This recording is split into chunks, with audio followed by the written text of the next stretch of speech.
అందరికి అక్షింతలు వచ్చినాయి, అందరికి స్వామివారి చిత్రపటాలు వచ్చినాయి, అందరికి స్వామివారి దారాలు కూడా వచ్చినాయి. కాబట్టి ఈ పూజ కార్యక్రమాలు స్టార్ట్ చేసుకుంటున్నాము. అలాగే స్వాములందరూ మనం 40 రోజులు ఎంతో మండు తండాలు స్వామివారి దీక్ష తీసుకొని ఈరోజు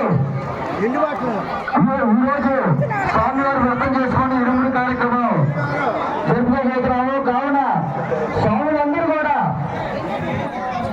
దీక్షా స్వాములతో పాటు వచ్చినటువంటి కుటుంబ సభ్యులు కూడా మీరు దయచేసి నిశ్శబ్దంగా పాటించవలసిందిగా కోరుతున్నాము. స్వామి దీక్షా స్వాములందరికీ మనవి, దీక్షా స్వాములతో పాటు వచ్చినటువంటి కుటుంబ సభ్యులందరూ కూడా మీరు ఎవరు కూడా దయచేసి కలశాల మధ్యకు రావద్దండి. ఎవరు కూడా ఎక్కడ పడితే అక్కడ తిరగవద్దు. పూజా కార్యక్రమంలో మీరు అందరూ పక్కన నుంచోవాలా, అందరూ కూడా నిశ్శబ్దం పాటించండి. ఫస్ట్ ఆయనే అయ్యగారు